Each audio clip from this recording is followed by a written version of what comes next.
नमस्कार. दिनांक 16 मार्च. कथेचं शीर्षक आहे आम्हाला लाथा मारतोस. अक्कलकोटचे पॉलिटिकल एजंट बंब गार्डन यांचे पायास विषारी किरडू चावून इजा झाली. दुखणे चिघळले. 3 वर्ष तो त्रास ते सहन करत होते.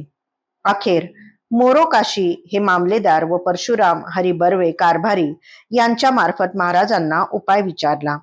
तेव्हा बंब गार्डनने कोंडू नानास लाथा घातल्याचा राग महाराजांनी प्रथम बोलून दाखवला आणि मग पायाला रक्तचंदनाचे खोड उगाळून लेप करण्यास सांगितले. तसे करताच 3 वर्षाचे दुखणे 3 दिवसात बरे झाले. बंब गार्डन महाराजांचे भक्त झाले. हातात सत्ता असली की मनुष्य उद्दाम होतो. सगळे जग तुच्छ आहे, आपले गुलाम आहे अशा गुरमीत तो राहतो. बंब गार्डन हे इंग्रज अधिकारी होते.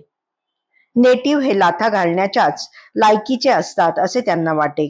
म्हणून विहिरीत उतरून हातपाय धुणाऱ्या कोंडू नानाला समज देऊन सोडून देण्याऐवजी शिवीगाळ करत त्यांनी लाथा घातल्या. महाराजांना हे कसे आवडावे, पण त्यावेळी तरी ते काहीच बोलले नाहीत. पुढे एकदा बंब गार्डनच्या पायाला साप किरडू चावले. जखम चिघळली, सारे उपाय झाले, पण गुण न येता त्रास वाढला. एकदा महाराज फिरत फिरत त्यांच्या बंगल्या शेजारच्या माळ रानावर आले. ते समजताच बंब गार्डन यांनी त्यांना पाचारण करून बंगल्यावर आणले.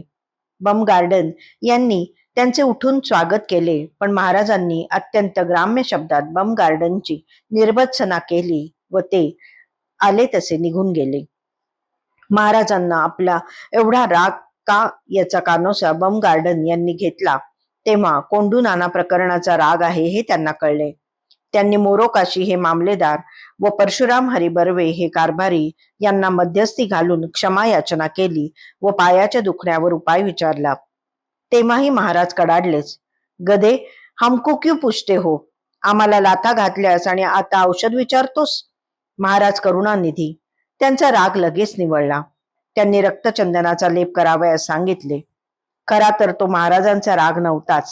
आपल्या भक्तावर अत्याचार केल्याचा तो वृत्तिक्षोभ होता. पाण्यावर लाट उठावी आणि विरावी तसे ते होते.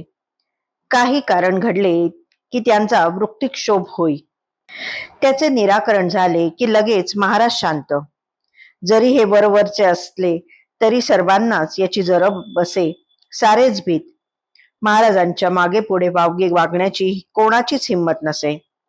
सांगितलेल्या उपायाने बंब गार्डन यांचा पाय 3 दिवसात बरा झाला. ते महाराजांचे भक्त झाले. 3 वर्षे अपराधाची शिक्षा भोगल्यावर त्यांना शहाणपण आले. एरवी नुसत्याच कान उघडणीने हे शहाणपण आले नसते. रोकडा अनुभव हे त्यांच्याकरता खरे औषध होते. ते मिळताच त्यांच्या पायाचा व मनाचा रोग समूळ नाहीसा झाला. गुरुला भवरोग वैद्य म्हणतात ते उगीच नाही. धन्यवाद.